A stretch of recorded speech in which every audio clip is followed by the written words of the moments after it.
From a fleet perspective, we're not going to spend a whole lot of time on this particular segment. I do just want to point out that we launched 3 brand new vessels in 2021. We have a total of 26 vessels. We have another ship that's going to join the fleet in Egypt in 2024. And we're looking at a new itinerary in South America as well in 2024. But I like this particular slide. It's one of my favorite slides in the entire presentation. And the reason for this, again, if you've river cruised, you'll understand what I'm saying. If not, when you take a river cruise, especially throughout Europe, it's important to share all the ships, all of our ships, regardless of whose product it might be or which brand it might be, all the ships can only be this long and this wide. And the reason for that throughout Europe is that we navigate locks along the river, a number of locks that allow us to continue on our journey. Why is this important to you? Well, it's important to you because some of our competitors call their ships long ships, tall ships, short ships, call them whatever you want to call them, but they're all the same size. At AmaWaterways, we accommodate 25 to 30% fewer guests than some of our competitors. That allows us to create some very unique experience, such as the chef's table, such as a heated swimming pool, such as a fitness and a massage room, a salon, to have bicycles on board. But more importantly, it affords for you to enjoy a very intimate experience, smaller tour groups, more intimate dining experiences, things of that nature. So it really is a lovely vessel that we'll have the opportunity to experience. This is one of my signature accommodations right here, our signature twin balcony. You'll see here just over the bed is your traditional balcony where you grab your glass of wine and your tablet or your book, you walk out, you sit down, you enjoy the sight, sounds, and fresh air of the river and the region you're sailing. And over the tan chair right here is also a balcony, but it's a French balcony. A French balcony is a bit unique in that the doors open. You just can't walk out and sit down, but it allows for that fresh air to come into your stateroom and to, again, really enjoy the scenery that you're sailing on that particular region. Very quickly, some wonderful shots of this ship just to give you a little bit better feel. Main dining room, breakfast, lunch, and dinner a la carte. You see here, this is the panoramic lounge and bar. The lounge tends to be the heartbeat of the vessel. This is where you can have a casual breakfast or a lunch, but you'll also have our entertainment that we spoke of earlier throughout the course of your cruise. But probably the most important thing that happens here, and it happens on a daily basis, is when the cruise manager will come in the afternoon, and he or she, and usually before dinner, will speak to the day's events. How did you enjoy your time in this port of call? How did you enjoy your tours? And by the way, tomorrow, we arrive in our next port of call at this time. This is the time each tour will depart and so forth. So it becomes a very informational time.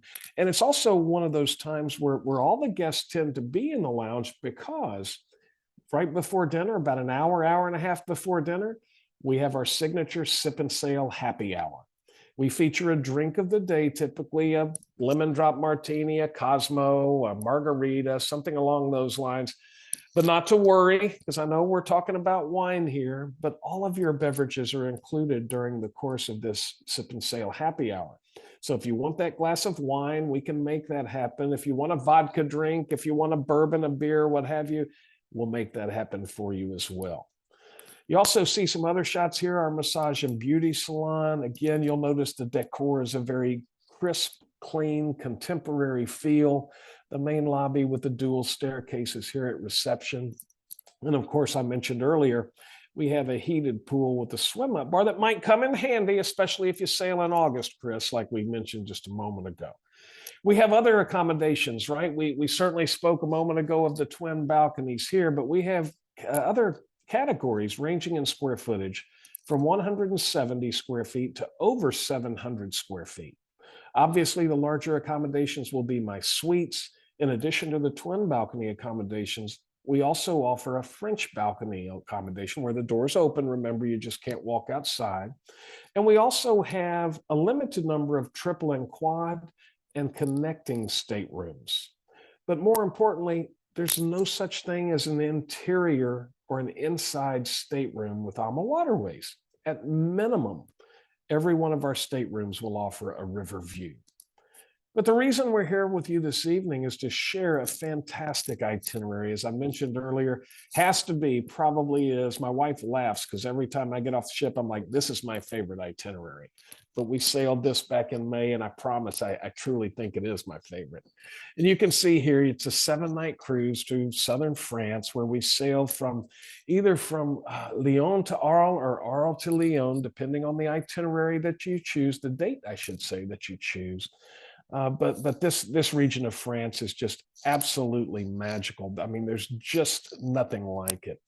We start in Arles, that you can see here, just a lovely, the Roman architecture is absolutely amazing.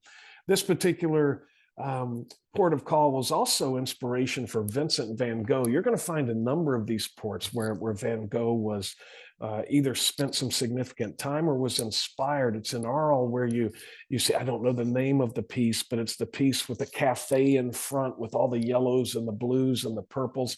Very, very famous piece. And when you're in Arles, you have the opportunity to participate in a Van Gogh walking tour or a bike tour.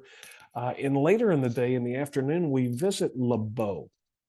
Le Beau is a charming French village. It's up in the hills. But before we make our way to Le Beau, we go to an incredible Lumiere experience. It's in the limestone. I don't know if you've seen, or perhaps I'm almost positive Atlanta had the Van Gogh experience that came with all his pieces and music, and they move and the lights. It's very similar to that, but it's not just exclusive Van Gogh, and it's absolutely amazing. Eventually, we make our way to Avignon. Avignon is just a beautiful city. Believe it or not, Avignon was the seat of the Catholic Church in the 14th century. The popes actually lived here for 100 years. And because we all have an admiration and an adoration for wine, this is that region that is very famous for those Chateau Neuf du Papes. So you certainly have the opportunity to experience wonderful wines, do a tour of the Palace of the Popes. And one of my favorite experiences, we took a ride out to Pont de Garde. Pont de Garde is a Roman aqueduct that was built in the 1st century AD. It's just absolutely amazing architecture. And again, depending on the time of year you go there, it's not uncommon to see people enjoying the water and swimming, things of that nature, but a lovely museum right there as well. And amazing to think that this has stood for as long as it has. We make our way to Toron, where you have a choice of 3 different excursions in this incredible port of call. You can take an exclusive private train ride that pass through some fantastic landscape. You can do some shopping in charming villages. I mean, really is a great opportunity. And of course, we're going to have more wine tastings, and our red wine tasting here allows you to enjoy it with chocolates. Toron is known for a wonderful chocolate factory that they have there as well. And Vienne is where we enjoyed a lovely little bike tour. This is where we start to make our way up to the Beaujolais regions, the Côte du Rhône, etc. So again, some great opportunities for some fantastic tours for you to enjoy. There's an incredible Mount, I believe it's pronounced Pepe hike that you have an opportunity to participate in. We did the bike tour. It was probably about 13 miles, I'd have to say, very level. So we went down one side of the river. It was really lovely. We crossed over the river and we went down further and we rode through vineyards and saw some of these incredible homes and some small chateaus, if you will, before making our way back up to Vienne, crossing the bridge on the opposite side and then coming back to the ship. Just a lovely itinerary. But we eventually make our way into probably my favorite city in all of France, and that's Lyon. One of the reasons I just love this city is it's, and I enjoy Paris, but it's just not the hustle and bustle that Paris has, but it has all the fantastic cafes. And if you happen to be a Paul Bocuse fan, you know Paul Bocuse is a renowned chef. His fingerprints are all over this town. We go out to Le Hall, which is named after it's a Paul Bocuse market, where you go in and meats and cheeses and seafoods and pastries and of course macarons and I mean it's just, my mouth's watering just talking about it. Let's just leave it at that. But a lovely city, and from here we go out and we visit a couple of actual Beaujolais vineyards, and we do tastings at these vineyards. So again, this itinerary is just absolutely incredible. Again, you see how picturesque Lyon can be. It's a lovely walking city. You have the Taste of Lyon, that hall market tour, and certainly the opportunity to participate in yet another bike tour if so you so choose.